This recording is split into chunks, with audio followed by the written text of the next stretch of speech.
without a tarred road in the district capital. He said the senior high school in Lambuzie is in a deplorable state following a rainstorm. He appealed to the president to give urgent attention to the school to bring it back to life. Nearly the entire roof of Lambuzie Community Senior High School has been ripped off by wind recently. With the rains on, the whole solid building may collapse if nothing is done about it. So we are begging the president to save us this embarrassment.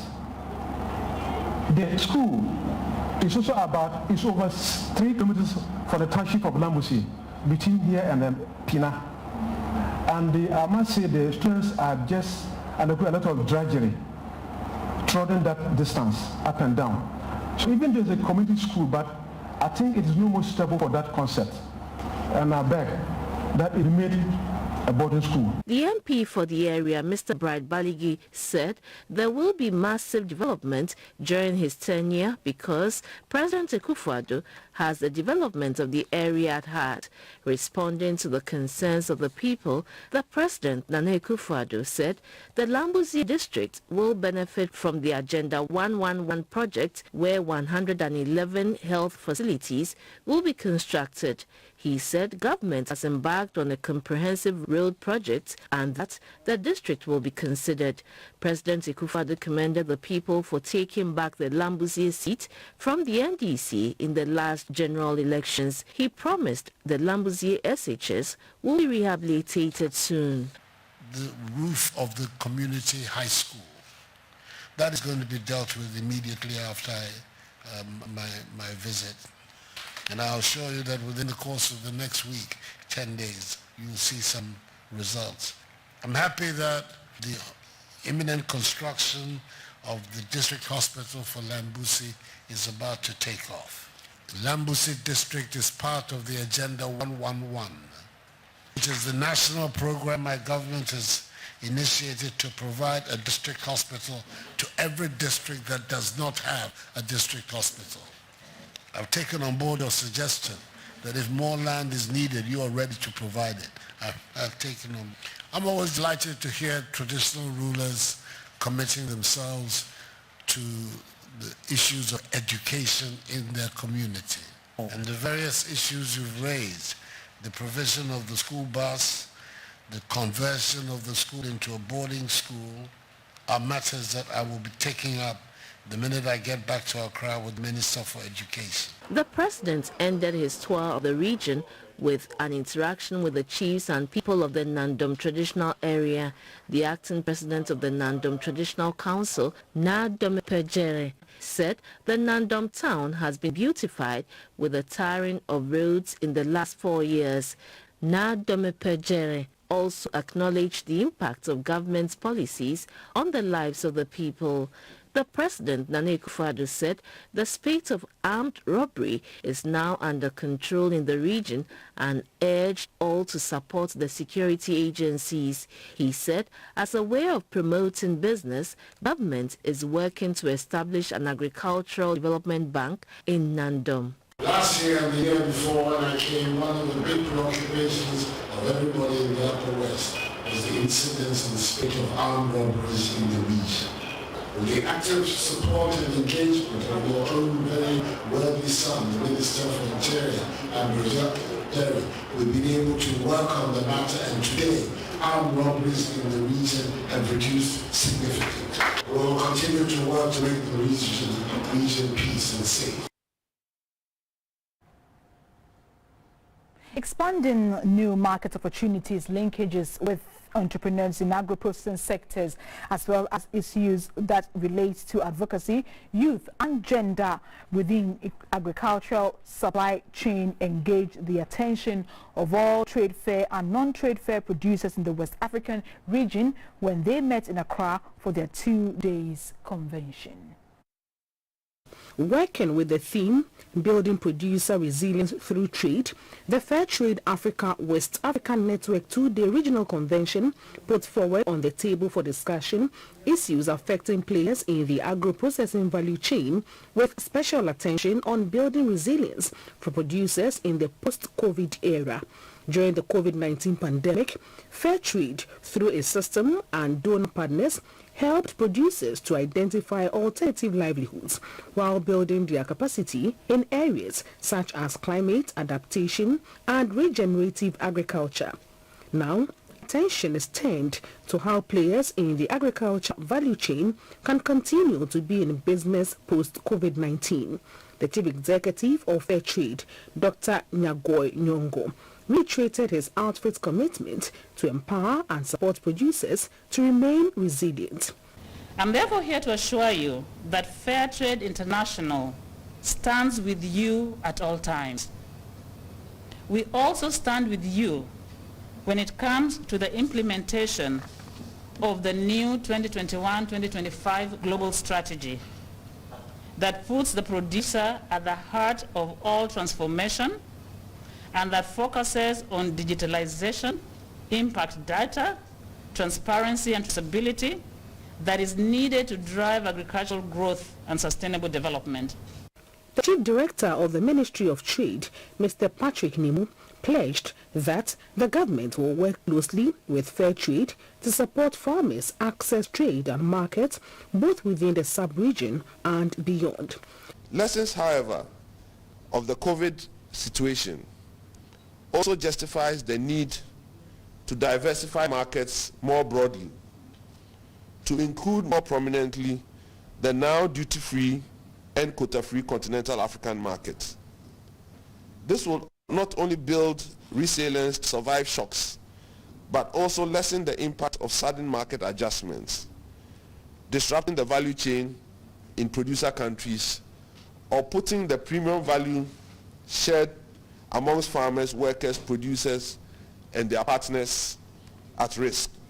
Players in the agriculture sector who attended the two-day convention believe that the proposed initiatives, if implemented thoroughly, will build their resilience against impact of COVID-19. The Director General of the Ghana Health Service, Dr. Patrick Kumar-Boaji, says so far 1,173 students and staff of the Achimota school have had their samples taken for COVID-19 testing. Out of the 1,156 results received so far, 195 turned positive for COVID-19. At a media briefing in Accra, Dr.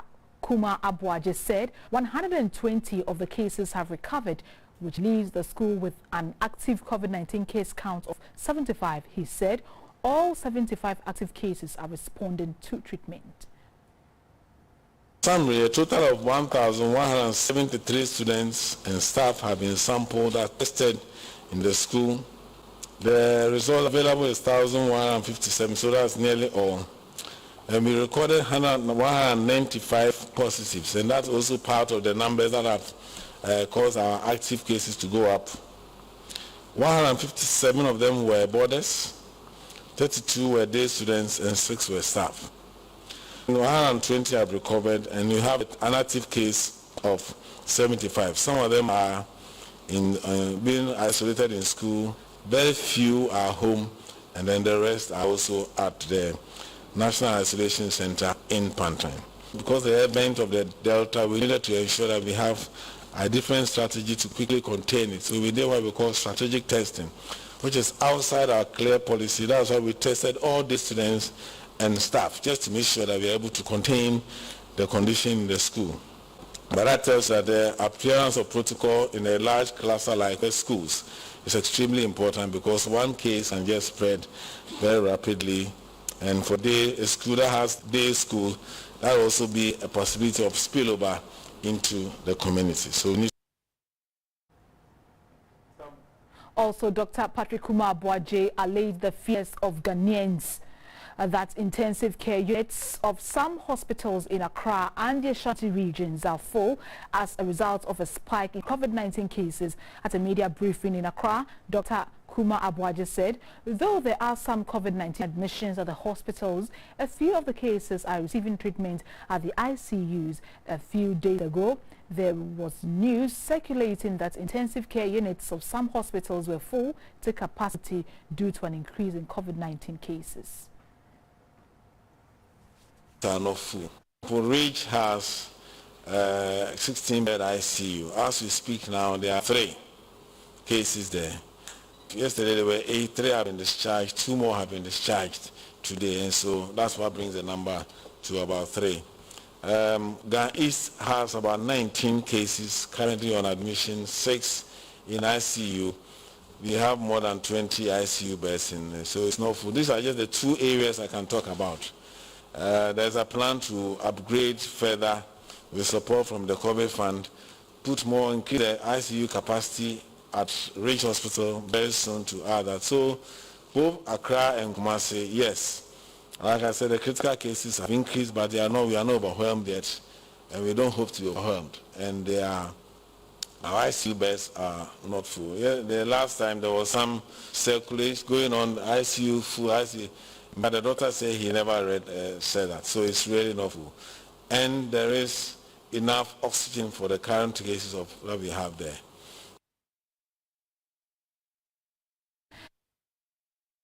Ken Oforiatta on Wednesday, 7 July, tabled a loan agreement of $28 million to be sourced from the National Investment Bank (NIB) to purchase vehicles for all 275 members of Parliament. Each MP is expected to receive over $100,000 for the purchase of a vehicle. The medium-term loan is expected to be paid back by the members in the course of the 4-year duration. The issue generated a lot of anger and led to a lot of backlash from the general public, accusing the MPs of using their positions to enrich themselves and not serving the needs of the public. We are joined on the line by the MP for Old Tafo, Mr. Vincent Assefuah, to give us the update and latest on the issue. Hello, good afternoon, sir.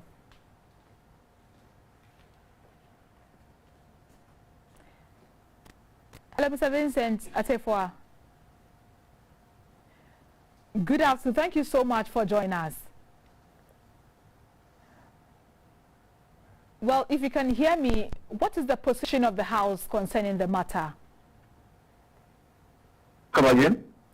I am asking what the position of the House is on the matter, considering the backlash from the public.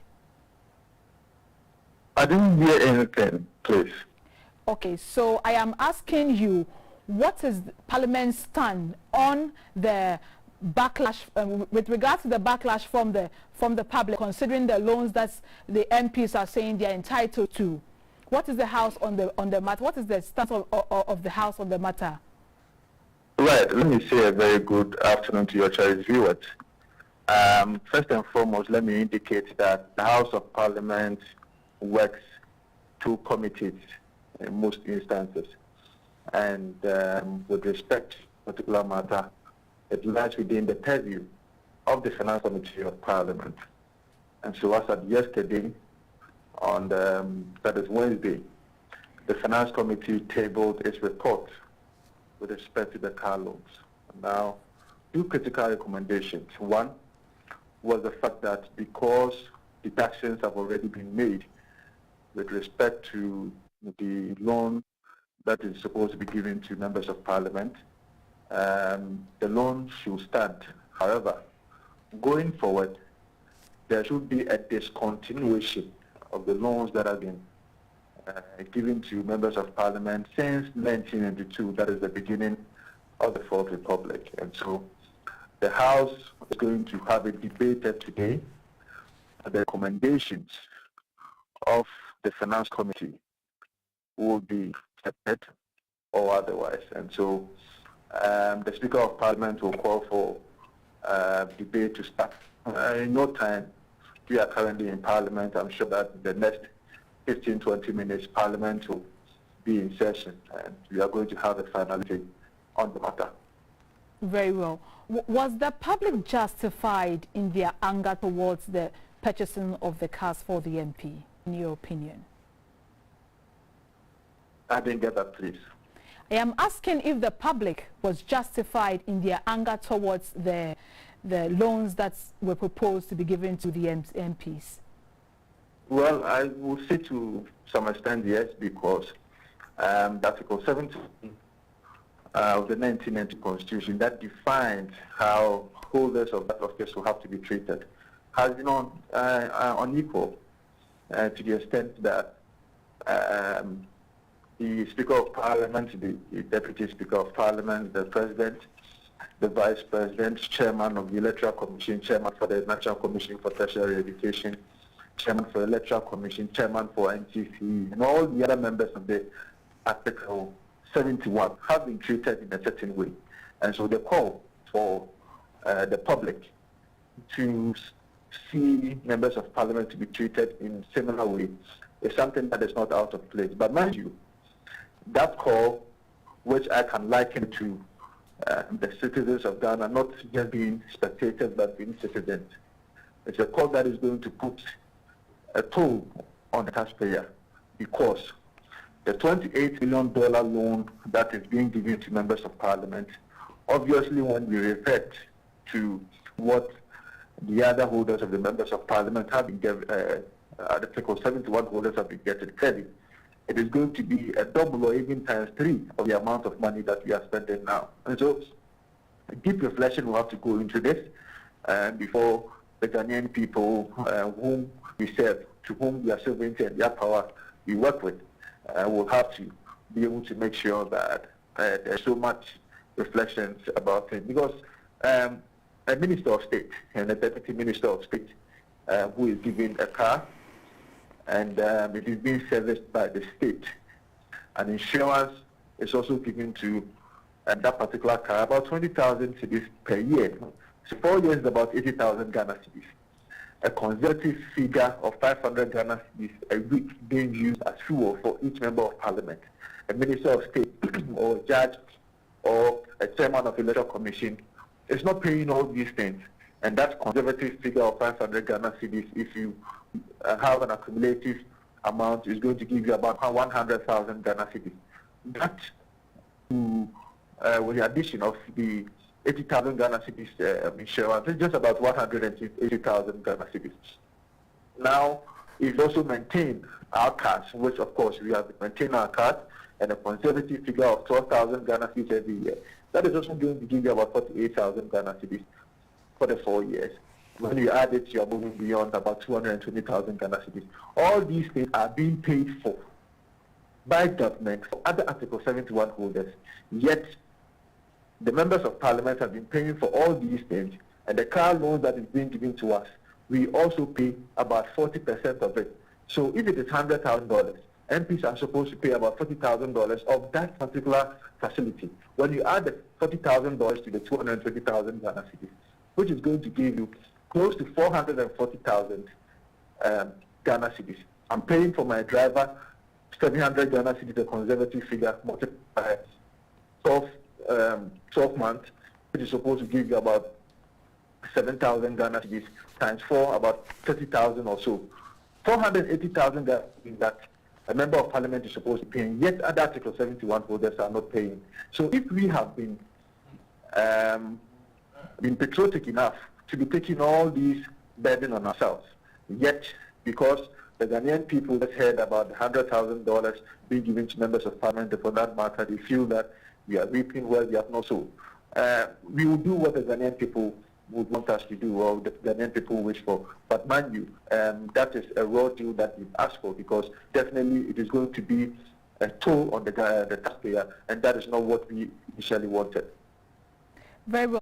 What you are saying, it means that you have even done the government a good service. But why don't you agree yourself? No, I don't. But why is the reaction so why different? You don't agree? When the tables turn, I'll answer your question, sir.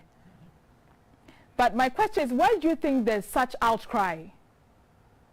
Because the public has failed to understand what really the deal has been. Because I've already explained to you, if chairman of Electoral Commission is not paying all these things that I have just enumerated, yet members of Parliament are paying. Yes, we are told that we are part of the Article 71 holders, articulated by the 1982 Constitution of the Republic.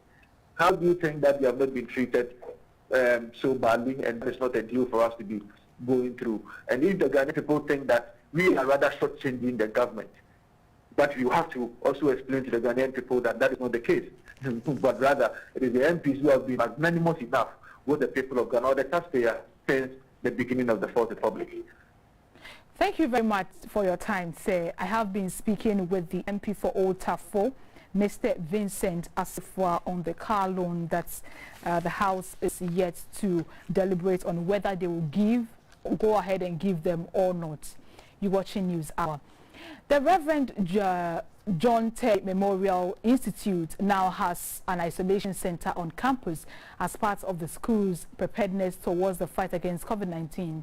According to authorities of the school, the move has become necessary considering the continuous COVID-19 infection and the emergency of the Delta variant, which has been recorded in a second cycle institution. The 25,000 Ghana Cedi facility was funded by the 1998 year group of the school as part of their contribution towards the development of their alma mater. According to the year group president, Mr. Joshua Opoku-Ajimai, the facility was funded solely from the contributions of members of the 1998 year group and has since been handed over to the school. The general manager of the school, Reverend John Tay Memorial Institute, Madam Afarebia Ofori, said the project is timely and can serve as a sick bay for the school. In the interim, Madam Afarebia urged other year groups of the school to emulate the kind gesture of the 1998 year group.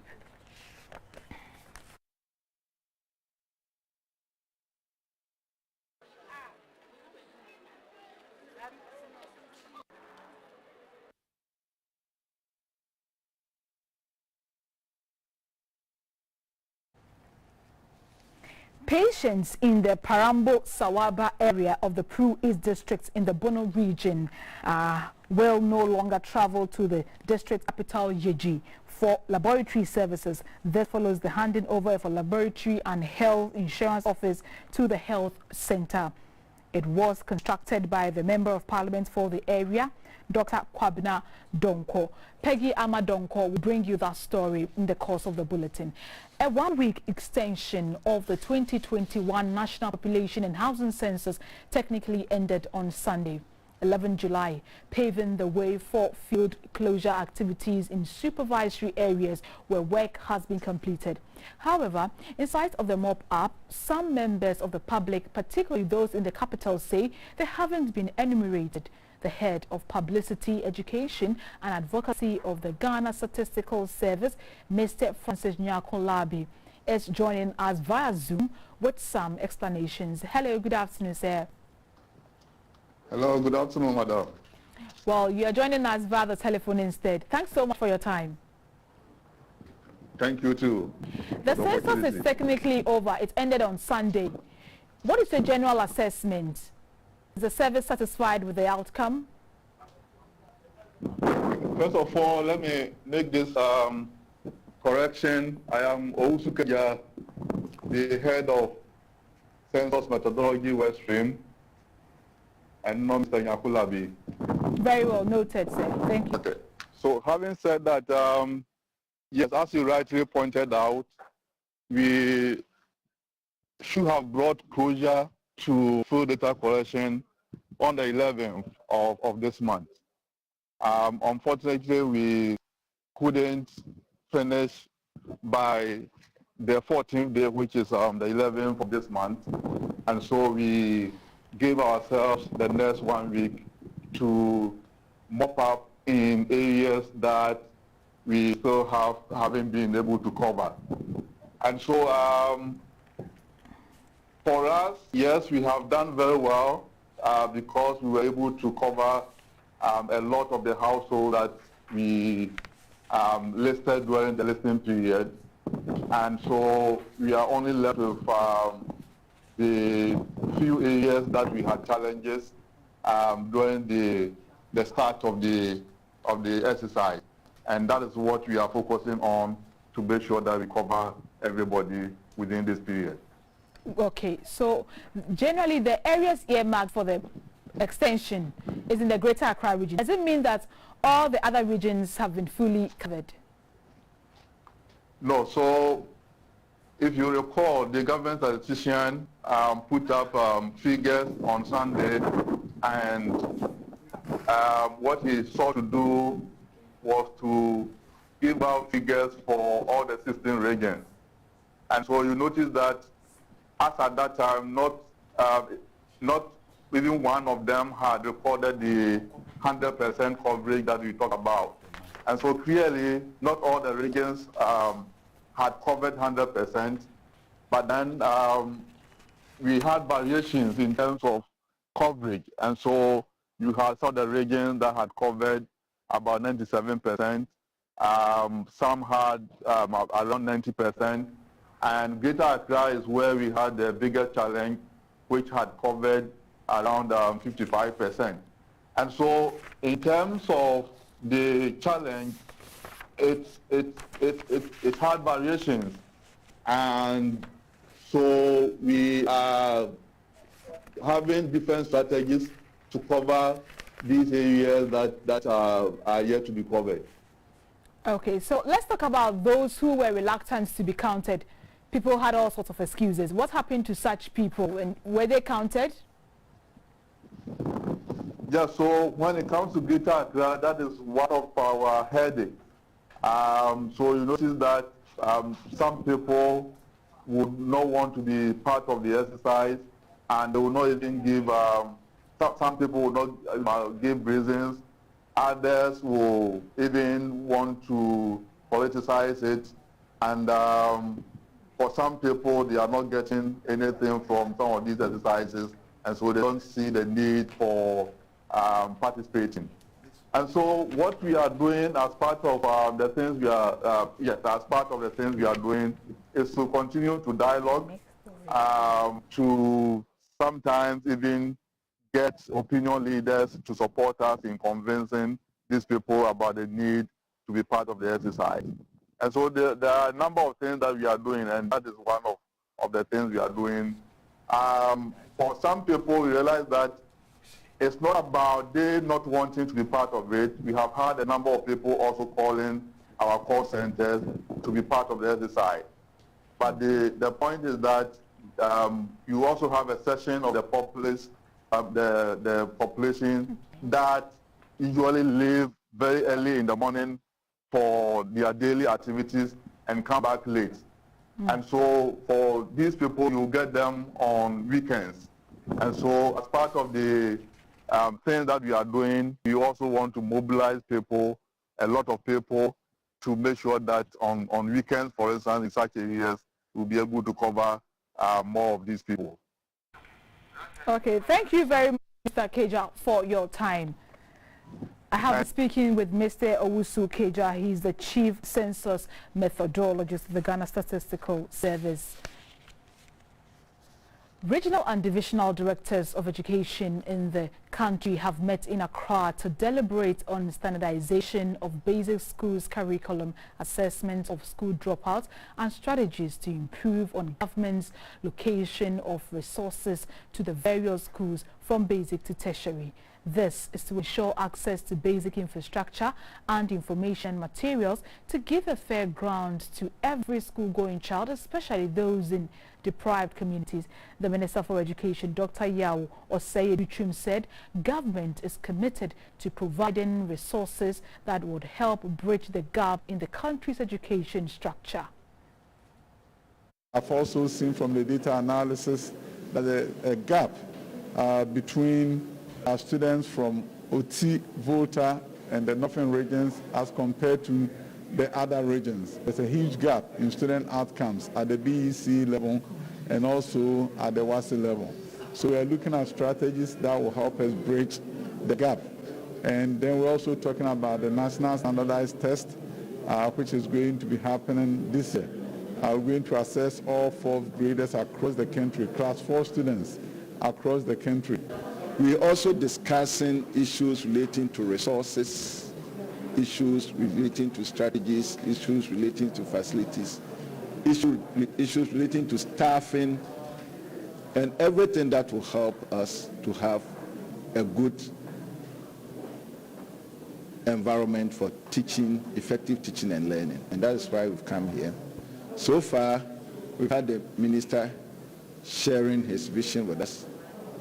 I have also done a presentation looking at the key areas based on the minister's vision and the bigger mission of the government and the states in the area of education, to look at the key pillars, the key strategies that we can use to improve on teaching and learning in our schools. And from the presentations that we've had so far, it's been very encouraging and worthwhile. The Member of Parliament for Asin Central, Mr. Kennedy Ejapong, has been hauled before the Privileges Committee of Parliament for allegedly making threatening comments against a journalist with the multimedia group. The Speaker of Parliament, Mr. Alban Bagbin, has directed the committee chaired by the First Deputy Speaker, Mr. Joseph Osei-Owusu, to investigate the conduct of the MP, who is also the chairman of the Defence and Interior Committee, whether he is in breach of the privilege, and report to the House for the appropriate action. Questions is, what are the functions of the Privileges Committee of Parliament?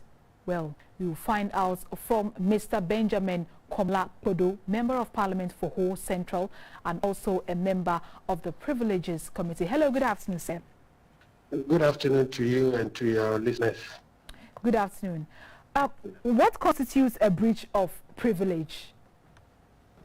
There are quite a number of issues which have been detailed in our standing orders.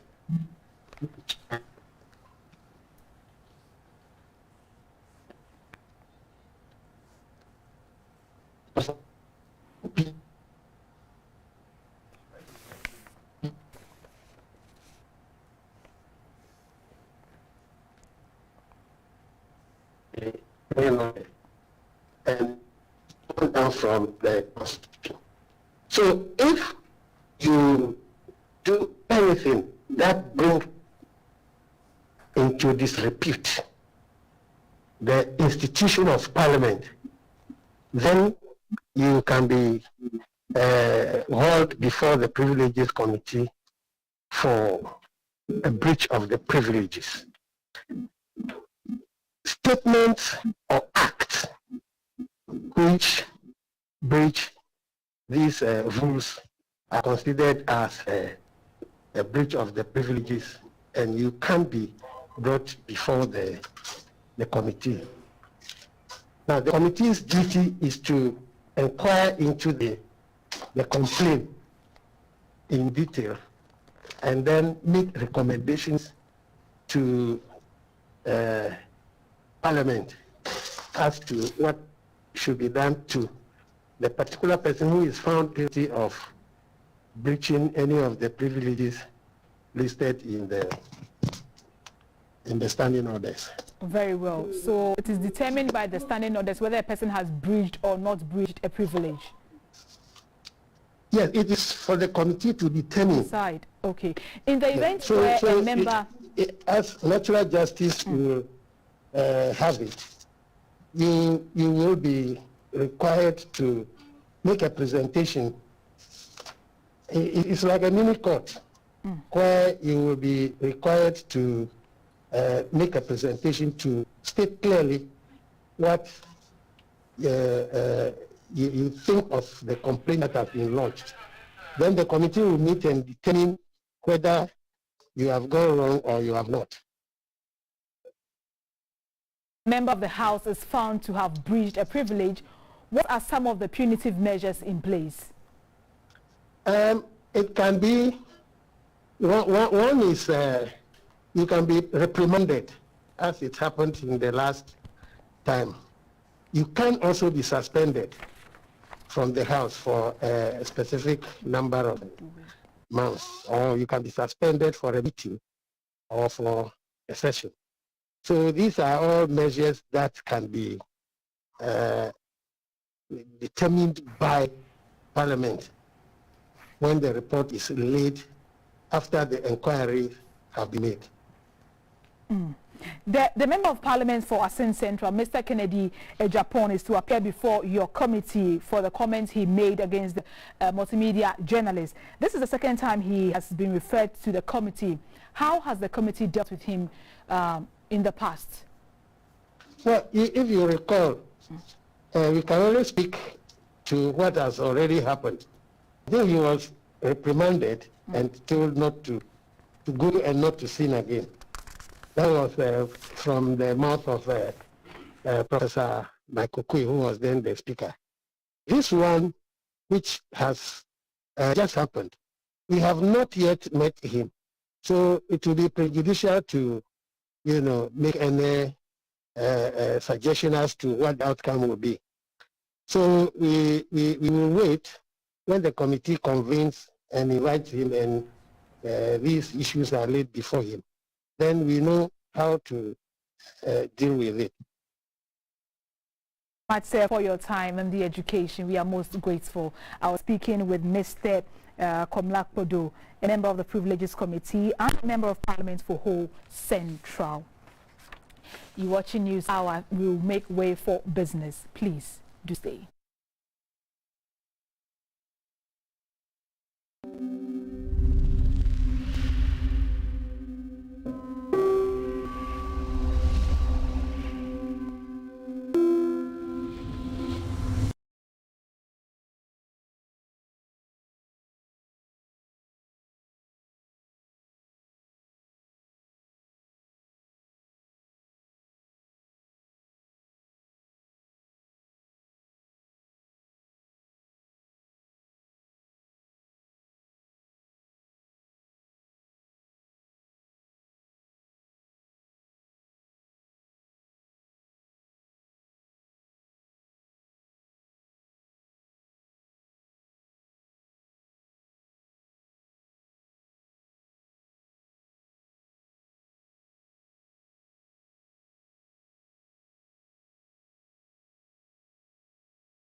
first two COVID-19 management projects it funded in Ghana, which totaled $230 million.